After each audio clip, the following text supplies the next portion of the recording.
Cześć, dzisiaj pokażę Ci, jak nauczyć się podciągać na jednej ręce. Zapraszam do obejrzenia. Aby rozpocząć naukę podciągania na jednej ręce, powinieneś podciągać się co najmniej 15 do 20 razy. Jeśli masz już odpowiednią bazę, teraz potrzebujesz odpowiedniej techniki do pierwszego podciągnięcia. Polecam Ci wykonywać zatrzymania izometryczne, w ten sposób wzmocnisz swoją wytrzymałość. Izometrię rozpocznij w górnej fazie podciągnięcia. Broda nad drążkiem, następnie głowa pod drążkiem i na koniec zwis na pełnym wyproście w stawach łokciowych. Polecam wykonywać izometrię po 10 sekund w każdej fazie. Przygotowując się stopniowo do podciągnięcia na jednej ręce, warto rozpocząć od najprostszych, a zarazem najmniej kontuzjogennych ćwiczeń.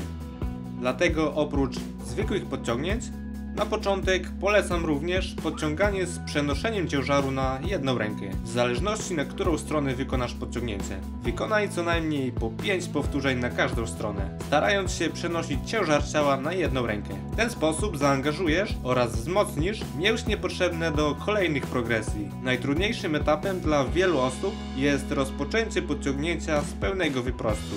Wisząc na drążku, zacznij ściągać łopatkę w dół, angażując mięśnie pleców, jak widać na filmie. W taki właśnie sposób będziesz rozpoczynał każde podciągnięcie na jednej ręce.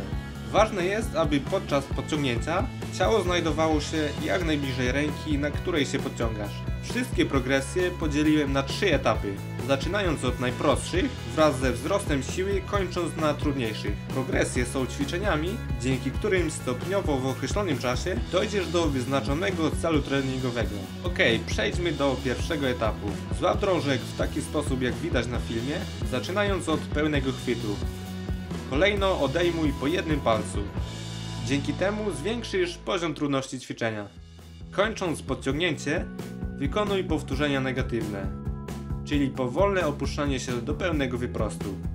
Jeśli wykonasz 10 powtórzeń tej progresji, przejdź do kolejnego etapu. W drugim etapie poziom trudności wzrasta analogicznie do siły zdobytej z poprzednich ćwiczeń. Więc jeśli poprzednie ćwiczenia wykonałeś z łatwością, ten etap będzie dla Ciebie odpowiedni. Najpierw popularne tzw. oszukiwane podciągnięcie na jednej ręce.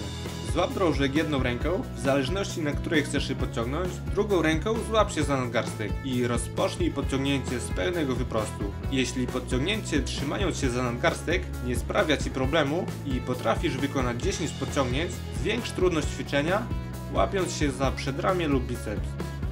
Ostatnią i najtrudniejszą progresją w tym etapie jest złapanie się za ramię i podciągnięcie. I trzeci etap to szlifowanie formy przy pomocy gumy do ćwiczeń lub dętki, którą praktycznie każdy posiada w domu. Im wyżej złapiesz gumę, tym więcej będzie Ci ona pomagać. Wraz ze wzrostem siły zwiększaj sobie poprzeczkę, chwytając gumę coraz niżej, aż do momentu, w którym nie będzie Ci ona potrzebna.